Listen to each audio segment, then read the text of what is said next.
जय श्री कृष्ण दोस्तों, आप सभी मित्रों का एक बार फिर से स्वागत है हमारे दर्पण ज्ञान गीता यूट्यूब चैनल में। मित्रों, एक बार फिर से आपके सामने नई वीडियो और नई जानकारी लेकर हाजिर हुए हैं। और हमारा आज का जो प्रसंग है और आज की कहानी है, एक तोता और एक मैना की। ये कहानी शिक्षाप्रद और बहुत ही ज्ञानवर्धक है। हमारी इस कहानी को पूरा सुने और हमारी वीडियो के अंत तक बने रहें। मित्रों, दोस्ती की मिसाल तो हर कोई देता है। दोस्ती वही होती है जो परेशानी में काम आए। ऐसी दोस्ती करने से क्या फायदा जो वक्त आने पर पीठ दिखा दे। हमें ऐसी दोस्ती करने से कोई मतलब नहीं है। हमारी आज की इस कहानी में एक तोता और मैना की एक बहुत पुरानी दोस्ती की मिसाल को देखेंगे। मित्रों, तोता ऐसी 3 ज्ञान की बातें बताता है। इन बातों को यदि कोई ध्यान से सुनता है तो वो अपने जीवन में कभी भी और किसी भी प्रकार का कभी अपने जीवन में दुख नहीं भोग सकता।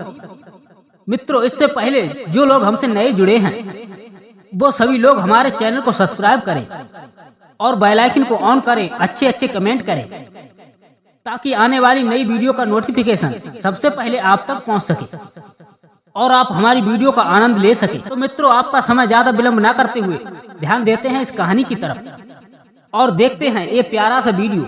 मित्रों, एक जंगल में एक बहुत पुराना पेड़ था। उस पेड़ के ऊपर एक तोता और मैना रहा करते थे। और तोता बहुत ही आलसी किस्म का था और मैना बहुत ही विपरीत थी। मैना अपना पेट भरने के लिए मेहनत करती और दूर दूर तक भोजन खाने के लिए जाती, लेकिन तोता आलसी किस्म का था। वो उसी पेड़ की एक डाली पर पड़ा रहता और उस पेड़ पर जो भी मिल जाता उसी को खा लेता और उसी पेड़ की डाली पर पड़ा रहता। ना ही तो वो किसी से बात करता और ना उस पेड़ को छोड़कर कहीं उड़ के जाता। मित्रों, वो तोता इतना आलसी किस्म का था, लेकिन वो मैना बहुत ही चंचल थी और दूर दूर तक जाकर अच्छे अच्छे भोजन खाकर आती थी और शाम के समय उसी पेड़ पर आकर विश्राम करने लगती। उन दोनों में हमेशा लड़ाई झगड़े हुआ करते थे। मैना उस तोते को हमेशा निठल्ला कहकर पुकारती थी। इसी बात को लेकर उन दोनों में झगड़ा हमेशा हुआ करता था। मैना जब भी उससे बात करती थी तो उसे निठल्ला कहकर पुकारती थी। मैना निठल्ला इसलिए कहा करती थी क्योंकि वो दिन भर उसी पेड़ पर पड़ा रहता था, ना ही उस पेड़ को कहीं छोड़कर जाता था और ना ही कोई काम किया करता था।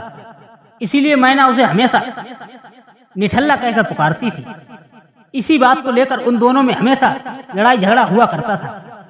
अक्सर उन दोनों में लड़ाई झगड़े हुआ करते थे, लेकिन वो दोनों एक ही पेड़ पर रहा करते थे। कुछ समय व्यतीत होने के बाद दोनों में बातचीत शुरू हो गई। मित्रों, अब दोनों में धीरे धीरे मित्रता हो जाती है। कुछ समय व्यतीत होने के बाद तोता और मैना एक दूसरे से प्रेम करने लगते हैं। अब उन दोनों में बातों बातों में बहुत ही गहरी दोस्ती हो जाती है। दोनों अब बड़े मजे से अपनी जिंदगी जीने लगते हैं। वो मैना जहाँ भी जाती उस तोते को साथ लेकर जाती। दोनों का जीवन बड़े ही आनंद से व्यतीत हो रहा था। उन दोनों के वहाँ से निकलने के बाद उस जंगल में बर्फबारी हो जाती है और कड़ाके की ठंड पड़ने लग जाती है। तब उस जंगल के पेड़ उस बर्फ के कारण सूख जाते हैं और किसी भी वृक्ष पर खाने लायक फल नहीं बचा और कड़ाके की ठंड के कारण धीरे धीरे उस मैना की तबीयत खराब होने लगती है। जब उस मैना की तबीयत खराब होने लगी तो मैना उस तोते से कहती है कि हे मित्र, अब हमें यहाँ से दूर चलना चाहिए और हमें चलकर ऐसे स्थान की तलाश करनी चाहिए जहाँ पर हमें खाने के लिए भोजन मिले और हम उस जगह पर सुकून से रह सके। तब उस मैना की बात को सुनकर तोता कहता, तुम्हारी तबीयत खराब है, इसीलिए तुम यहाँ पर आराम करो और मैं यहाँ से उड़कर दूर जाता हूँ और देख कर आता हूँ कोई ऐसा स्थान मिले जहाँ पर हमें खाने पीने की व्यवस्था हो और हम वहाँ पर रह सके। यदि मुझे ऐसा स्थान मिलेगा तो मैं तुरंत आपको यहाँ से ले जाऊंगा। तोता इतनी बात मैना से कहकर और वहाँ से उड़ जाता है। तब तोता काफी दूर तक जाता है, लेकिन उस तोते को कोई ऐसी जगह नजर नहीं आती जहाँ पर अच्छे फल हो और खाने पीने की अच्छी सुविधा हो और जहाँ रह सके। तब तोता सोचने लगता है कि अब आगे जाने का कोई फायदा नहीं है और ये भी सोचने लगता है कि हो सकता है यहाँ से कुछ दूरी पर कोई और अच्छी जगह मिल जाए। इतना सोचकर तोता फिर आगे निकल जाता है। तब आगे जाकर देखता है कि वहाँ भी कोई जगह नजर नहीं आती। तब तोता फिर भी सोचने लगता है कि हो सकता है कि आगे चलकर कोई जगह मिल जाए। इतना सोचकर तोता फिर आगे बढ़ जाता है, लेकिन तोता उड़ता हुआ एक गांव के अंदर पहुंच जाता है और उस गांव में खाने पीने के लिए बहुत अच्छे फल थे और गांव में हरियाली थी और अच्छे अच्छे सुंदर वृक्ष थे।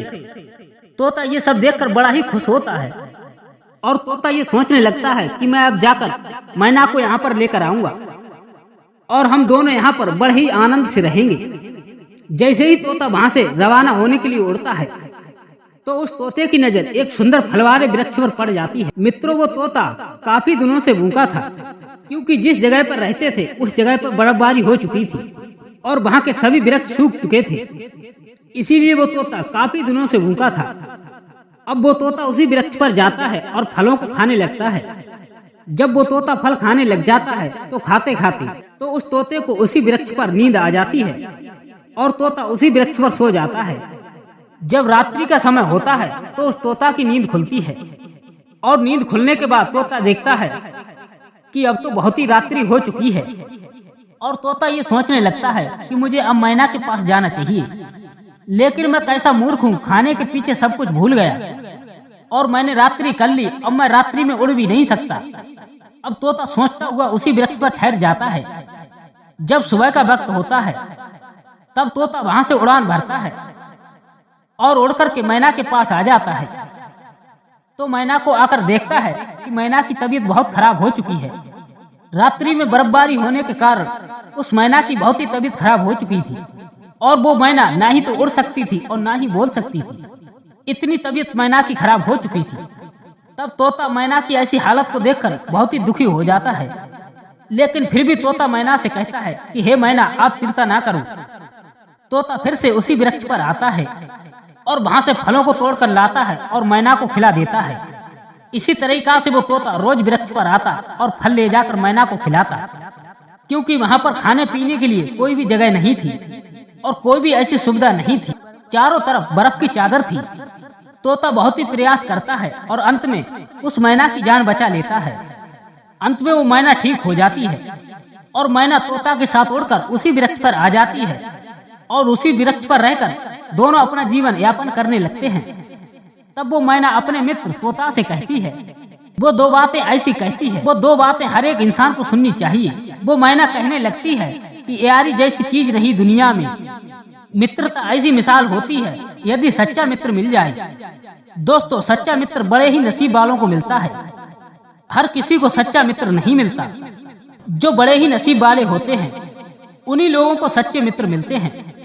यदि कभी भी अपने जीवन में आप मित्रता करो तो सच्ची मित्रता करो, तोता और मैना की तरह। झूठी मित्रता मत करो, और यदि आपको कोई भी झूठा मित्र मिलता है तो ऐसे इंसान के साथ ज्यादा दोस्ती मत करो, तुरंत वो अपनी दोस्ती खत्म कर दो। यदि आप अपने जीवन में सुखी रहना चाहते हैं तो धोखेबाज मित्र से हमेशा बचकर रहो। ऐसे धोखेबाज मित्र से कोई भी लाभ नहीं होता है, जो आप पर विपदा पड़ने पर आपके काम ना आ सके। मित्रों, आपसे ये उम्मीद रखते हैं कि आपने हमारी इस कहानी से बहुत कुछ प्राप्त किया होगा और सीखा होगा। यदि ये कहानी आपको पसंद आए तो हमारी वीडियो को लाइक करें और हमारे चैनल को सब्सक्राइब करने की कृपा करें। मित्रों, मिलते हैं और ऐसी ज्ञानवर्धक कहानी के साथ। तब तक के लिए जय श्री कृष्ण, जय श्री राधे।